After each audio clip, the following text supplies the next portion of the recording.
Hi everyone, welcome to Amana Yoga. My name is Christine. I'm here to teach you how to do Chaturanga.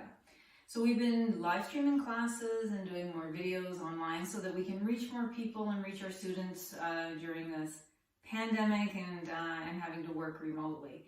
One of the downfalls of that is we don't have the direct contact with our students that we like to have, so that we can really check that everybody's doing it correctly and that nobody's doing poses in a way that can lead to injuries. So we are doing a few short videos to help with certain poses in which we see a lot of things done incorrectly. So one of the biggest areas of problems we see with people is with Chaturanga, so low plank, and in particular when people go from high plank to low plank, that's where we see a lot of people putting themselves at risk of injury because they're trying to put too much weight into their shoulders, they're not recruiting the right muscles. So we want to help correct that, and I hope this video will help. So with that being said, if you have any shoulder injuries, this might not be appropriate for you. So watch for sharp shooting pain. Please consult with a health professional, your doctor, some type of physical therapist who can really know what's going on with your shoulder and make sure that it is safe for you. While you're doing it, if you feel sharp shooting pain, please stop immediately, see somebody about it, ice it if you have pain afterwards. So with that being said, let's get started. So we're going to start with plank, regular high plank. The most important thing with plank is that you distribute the weight through the whole body. So you want your fingers spread, and as a rule of thumb, although it's not perfect for everybody, you want your middle finger parallel to the side of your mat and the other finger spread, and just gripping the mat with the tips of your fingers. If that doesn't feel right, adjust it so that it feels comfortable for you. And you have your legs straight, and you try to create that straight line from the crown. So what we see a lot is people looking between their hands, and it creates a little more weight on your shoulders and your wrists. So you want to look forward. The other thing is we see people collapsing down. So you don't want to wing out through your shoulder blades.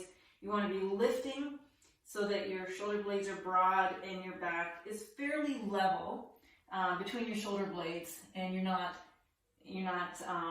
sinking through the chest. So nice and strong, lifting the knees and lifting the thighs, engaging the pelvic floor, engaging your abdominal muscles. So that's the first part. That's just a simple plank.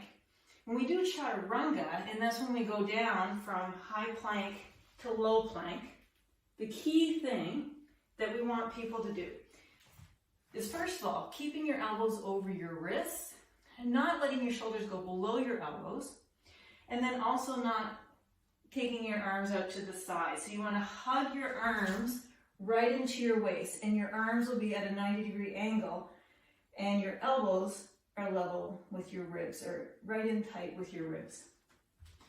To do that, you need to come forward.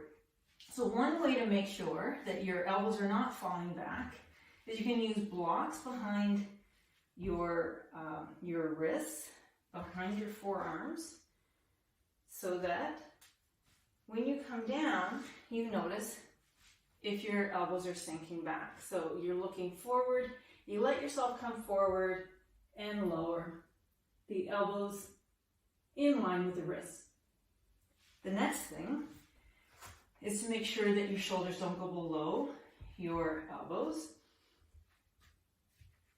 And you can use blocks or books or something to give you some type of indication. Blocks are actually a little bit too low because you can still get a little bit lower than your elbows through that, but it's still a good indication. So you want wrists over your elbows, looking forward, coming forward and down without going below your elbows. The other key things while you're doing Chaturanga is the same with plank. Look forward, don't look down, because when you look down, it starts creating the weight of your head, creates a little more pressure on your neck and your shoulders. So just lay out all of your weight between your crown and your heels. Keep your thighs engaged. So as you're lowering, you're lifting your thighs, you're engaging your knees. So again, it's a great way to really distribute the weight through the whole body. And when you get down, you should be a few inches above the floor. One more technique I'll show you. You can use blocks again. I only need one for this. Right about where your hips will come down. Sometimes that's hard to judge. When you come forward, or even your thighs, you should be about 3 or 4 inches off the floor. So my thighs just barely touched the block. And that's a way to make sure, again, that you have the right alignment, that you're not going too low, you're not creating strain on your shoulders, your elbows, your neck, or your body overall. As you do that, it might feel awkward in the beginning, but as you do it, you feel stronger. If you're going from plank to upward dog, you have more control, you have more strength, and over time it'll give you much more endurance in the practice. I hope this has been helpful. Please give us any feedback. Please subscribe to our YouTube channel, like and share as you feel, and we hope you've enjoyed this video. Thank you, and namaste.